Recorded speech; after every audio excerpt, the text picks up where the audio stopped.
Hi, my name is Sam, and welcome to the first video in the series of the 7 secrets to enjoying your trip to New York City. Today we're going to go over how to choose where to stay in New York City. In New York City, we all live in very cramped conditions.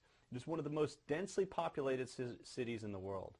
Luckily, there's so much to do and see in the city, including cafes, restaurants, bars, and parks, that we rarely spend any time in our apartments. New Yorkers really use the coffee shops and restaurants as our living rooms. When you're choosing your hotel accommodations, no matter what your tastes are in hotel luxury, you should also consider how much time will you be spending in your hotel during your stay.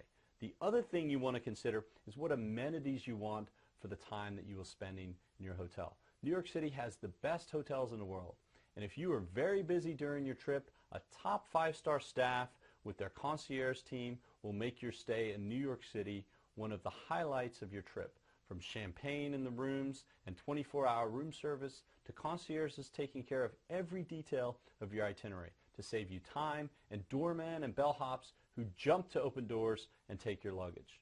On the other end of the spectrum, you can find a budget hotel in New York City, and due to the top quality of hotels in New York City, you will find that even budget hotels provide a much higher level of complimentary service than you might find in other cities. Whatever your budget or how much time you plan on spending in your hotel, you can find what you are looking for. Where exactly you should stay in Manhattan depends on your objectives. If you're with children and you plan on doing a lot of sightseeing, we recommend that you stay in the main hotel district near Times Square. When searching on the map, look for hotels between 34th and 58th Street in Manhattan. If you're by yourself or with a group of adults and you plan on going out to the nightclubs, we recommend that you consider staying in hotels by the main nightlife venues in New York City. If you enjoy nightclubs, you want to stay in Chelsea or the Meatpacking District. This is between 34th and 14th Street on the west side of Manhattan. This way, when the nightclubs close, you're not looking for a taxi and can easily walk home. Taxis are generally hardest to find late at night when you most need them, when the nightclubs are closing. If you're by yourself or with a group of adults and you plan on something more low-key, going out to the bars, live music, we recommend that you consider staying in the Meatpacking District or in and around Greenwich Village. This is generally in the center of Manhattan between Houston Street and 14th Street.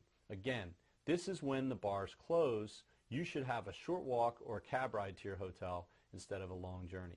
If you want to have a quiet time at night around some of the top sites of New York City, including Wall Street, the Statue of Liberty, Ellis Island, and the World Trade Center, you might want to consider staying in hotels in downtown near the southern tip of Manhattan. This is the oldest part of New York City, and it generally clears out at night so that you're away from all of the noise in Midtown and the bar and nightclub districts in Manhattan. For those looking for luxury accommodations, New York City has some of the finest hotel properties in the world. They are located in all of New York City's main neighborhoods, including Midtown, Union Square, Greenwich Village, and downtown Manhattan. If you're looking for these properties, many of them are not located on main travel sites due to their exclusivity. We recommend you call for advice on how to find these properties and choose the right one to fit your taste. Every one of them is different. For those looking for budget options, there are plenty of youth hostels in New York City that allow you to live comfortably, meet other travelers, and minimize your expenses. If you want to find an authentic luxury experience for a reasonable price, you can also look for a bed and breakfast in some of New York City's best neighborhoods. These are sometimes hard to find, but you can give a great intimate New York City experience for a reasonable price. So, I hope you found this video helpful in getting started planning your trip to New York City. Tomorrow, I will go over the next step of planning your trip, which is transportation. If you'd like to talk to a New York City expert about planning your trip, please enter your name, phone number in the box, and one of our concierges will call you within 24 hours. Or if you can't wait, you're welcome to call our concierge service by dialing the number below. We look forward to helping you plan your trip so that you can truly experience New York City, meet new people, and go home with a story.